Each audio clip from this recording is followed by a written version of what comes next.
Байж авах юм маска. Маска сүүчтэй чи одоо тэр шууд явчих. За томоо төст өвчин гэдэг бол ойлголт бол өөрөө томоогийн вирусаар үүсгэцнийг нь томоо.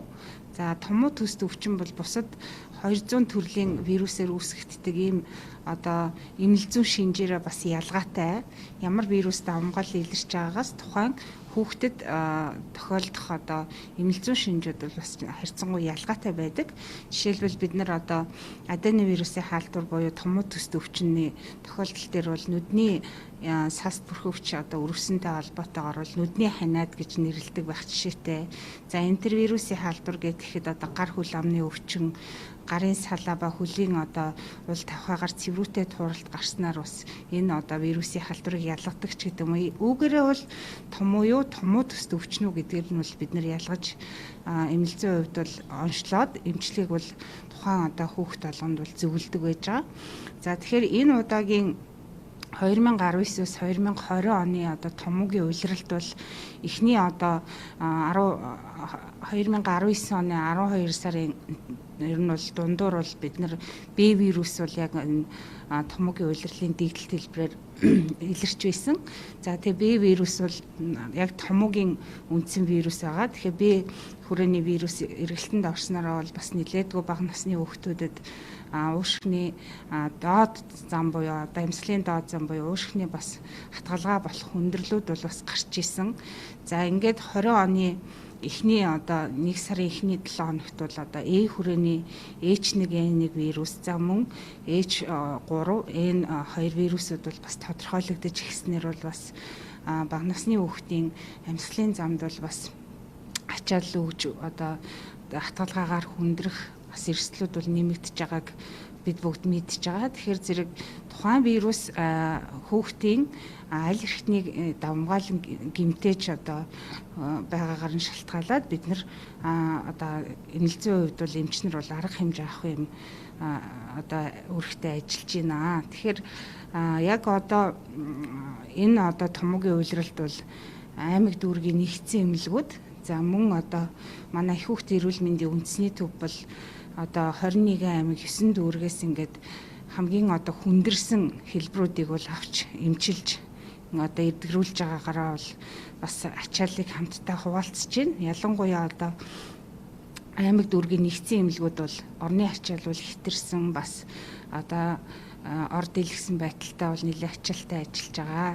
Тэгтээ одоо яг энэ томоогийн улирлыг бол бид нар бас одоо нөгөө олон эмчнэр маань бол бэлэн байдлыг хангаад, за тэгээд одоо эцэг эхчүүд ч гэсэн одоо томоогийн улиралд хүүхдээ хэрхэн яаж сэргийлэх үү, хэрхэн одоо эмчид ямар одоо завир шаналгаа илэрсэн бол эмчид хандах уу гэдэг ойлголт маань бол чигд одоо хангалттай байгаа учраас ингээд ямар ч хэсэг хүүхдүүдэд бол бид нар хүндрэхээс сэргийлээд эмчийн зөвлөгөөгөр бол ингээд эмчиж байна.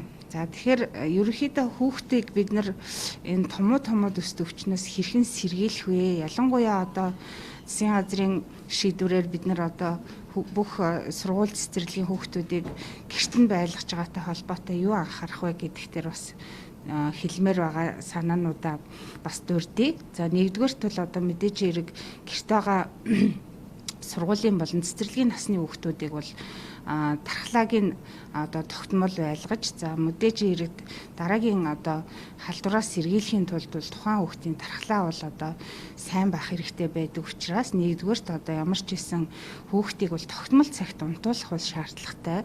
Ялангуяа одоо ахлах насны хүүхдүүд бол одоо оройн цагаар одоо 12 цаг хүртэл кино үзэгч гэдэг юм уу, эсвэл одоо интернет орчинд тоглох гэдэг юм. Энэ үйлдэлүүднээс бас эрт унтуулахад нь бас саад учруулж ийн гэж харж байна. Тийм учраас эхний ээлжинд бол хүүхдүүдэд эрт амраах хэрэгтэй. За хоёрдугаарт бол хүний одоо тархлааг дэмждэг гол зүйл бол хоол хүнс байж байгаа. Тэгэхээр бага насны хүүхдийг ялангуяа одоо 2-3 нас хүртэлх настай хүүхдийг бол бид нар ойрхон багаар илчлэг сайтай хоол буюу одоо уураг, нүүрс ус, өөх тосын тэнцвэртэй одоо хийсэн ийм хоолыг бол одоо 3 цаг тутамд ойр орхон өгөх ёстой. Тэгжээч бид нар дархлааг бол сайжруулах юм боломжийг бүрдүүлж яадаг. За тэгээд мэдээж эрэг хүүхдийг дулаан хувцлах хэрвээ одоо гарах шаардлага гарт юм бол дулаан хувцлах. За гэртээ ч гэсэн одоо тодорхой хэмжээний агааржуулалтыг бол бид нар хийж явах хэрэгтэй байдаг. Гэтэл одоо удаан хугацаагаар цонх онгойлгосонтой холбоотой бас дотоод агаар маань бол нэлээд сэрүүн болчих юм бол одоо бас хүүхд даарах юм эрсдэл байдаг учраас маш богино хугацаанд агааржуулалт хийгээд за нөгөө өрөөндөө одоо хүүхдэд байлгаж байгаад агааржуулах ч юм уу энэ байдлаар бас агаарын сэлгэцэл бол хийж ивэл бас хэрэгтэй байна. За тэгээд зайлшгүй шаардлагаар эмнэлэг явах, зайлшгүй шаардлагаар гадагшаа гарах хэрэгцээ гарвал заавал амны хаалт хийх шаардлагатай. За мэдээж гаднаас одоо эргэж гэртээ орж ирэх юм бол гараа заавал одоо савндаж угаах хэрэгтэй гэдгийг бас анхааруулъя. За тэгээд ер нь бол хүүхдийн дархлаа гэдэг ойлголтыг бид нар сайжруулахын тулд ямар нэгэн одоо ашигтай тустай юмыг хайхаас илүүтэй хүүхдээ зөв цагт нь унтуулад зөв цагт нь одоо хоолыг нөгч за ингээд дархлааг дэмжих юм боломжтой байдгаа. За мөн одоо энэ томоогийн улиралтай холбоотой цаашдаа бол анхааруулж хэлэхэд бол ерөөхдөө вирусын халдвараас сэргийлэх нь өөрөө бидний одоо жишээлбэл одоо гэртээ байгаа хүүхдүүдэд эцэг нь их нь одоо бид нар бас халдвар авчирч түгээх юм эрсдэлтэй байгаа учраас ээж аавууд бас өөрсдөө хамгаалах хэрэгтэй байна. Ялангуяа одоо манай хүүхдийн эрүүл мэндийн үндэсний төвд хүүхдэд үзүүлэх зайлшгүй шаардлагатай эцэг эхчүүд бол хандж байгааг ажиглахад зарим нь бол одоо амны хаалтыг огт хэрэглэхгүй эцэг эхчүүд явж гин хэрэгэлсэн ч одоо хамраа гаргацсан явж явах жишээтэй. Тэгэхээр энэ нь одоо яг халдвараас хамгаалахын нөхцөлийг бол сайн бүрдүүлж чадахгүй явж гин. За тэгээд бага насны хүүхдээ бол одоо бас маск зөвлөсөн байх хэрэгтэй гэдэг одоо энэ зөвлөмжийг бол бас таахгүй байх нь харагдаж байна. Тэгэхээр тухайн хүүхд бол одоо мэс заслын эмгэгтэй манад хандсан байлаа гэхэд бусад хүүхдээс одоо магадгүй энэ вирусын томоо төсдөвчний вирусын халдварыг авах эрсдэлтэй орчин нөхцөлд очиж байгаа бас тооцоолж бас энэ амны хаалтыг хэрэглэх заашгүй шаардлагатай байна. За дээрээс нь мөн одоо гараа ариутгах буюу одоо гараа ариутгахын бодисууд бол харьцангуй одоо бүхэл төрийн ба төрийн бус байгууллагуудын үүд хаалганд бол байрлуулсан байна. Тэгэхээр гараа бас ариутгаж халдваргүйжүүлж явах нь зүйтэй.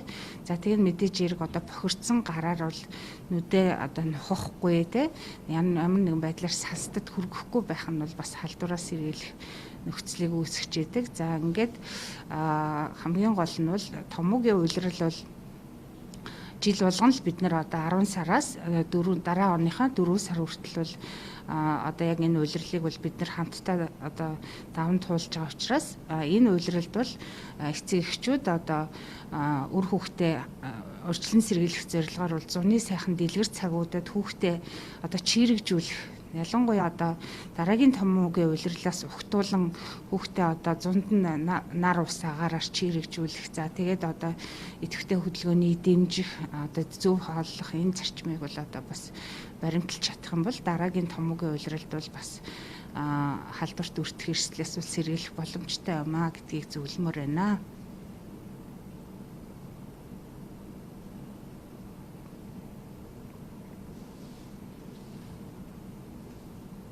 Ярих уу. За тэгэхээр яг уу манай их хүүхдийн эрүүл мэндийн үндэсний төв бол өндөржүүлсэн бэлэн байдалтай ажиллаж байна. Тэгэхээр их хүүхдийн эрүүл мэндийн үндэсний төвийн ерөнхий захирлын 065 тушаал гараад яг энэ төв маань бол одоо өндөржүүлсэн бэлэн байдалтай бүх одоо эмч нарыг одоо шинэ халдвартай холбоотой бүх мэдээллээр одоо тодорхой хугацааны давтамжтайгаар бол хангаж байна.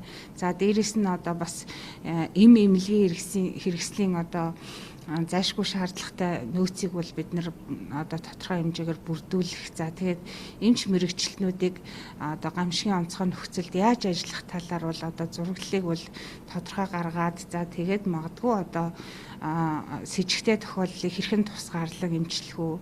За тусгаарлаад бид нэр сорьц аваад хэрвээ оршлогдсон тохиолдолд бол одоо ямар арга хэмжээ авах уу гэдэг талаар бол бид нар одоо мэдээлэлтэй тэгээд одоо нөхцөл байдалд бол бэлэн байдлыг хангаж ажиллаж байна. За яг өнөөдрийн байдлаар бол их хүүхдийн эрүүл мэндийн үндэсний төв бол одоо лавлгаа тусламж үйлчилгээг бол үзүүлэхэд бол одоо бэлэн байдалтай ажиллаж байгаа нь бол ялангуяа одоо яаралтай тусламжийн тасгаар бол биднэрт хоногт нэг 200-аас 300 хүүхдэд яаралтай тусламж үзүүлдэг байсан бол одоо энэ тоо бол харьцангуй одоо цөөрч байна. За тэгээд яг л одоо зайлшгүй шаардлагатай үнэхэрийн өндөр халуурсан яаралтай тусламж зайлшгүй шаардлагатай ийм хүүхдүүд бол хандж байгаа нь бол ажиглагдж байна. За мөн одоо манай хүүхдийн зөвлөх поликлиникээр бол төрөлцсөн мэрэгжлийн эмчнэрийн одоо үзлэг онцлогоо зайлшгүй шаардлагатай.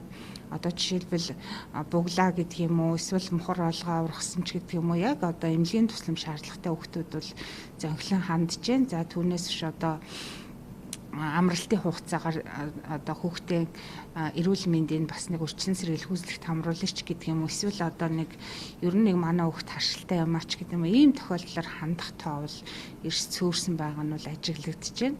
За гэхдээ одоо эмнэлэгт ирнэ гэдэг бол бас нэгэнт одоо сургууль цэцэрлэгийн хүүхдүүдийг одоо хөл хорой тогтоогоод гэрт нь байлгахыг зөвлөж байгаа энэ нөхцөлд бол зайлшгүй шаардлагатай эмчийн тусламж авах ийм нөхцөл байдал үүсээгүй тохиолдолд бол аль болохоор одоо гэртээ байхыг илүүтэй зөвлөж байна. Яагаад гэвэл эмнэлгийн орчин бол бас халдвартай нөхцөл шүү гэдгийг бас анхааруулж хэлж байна.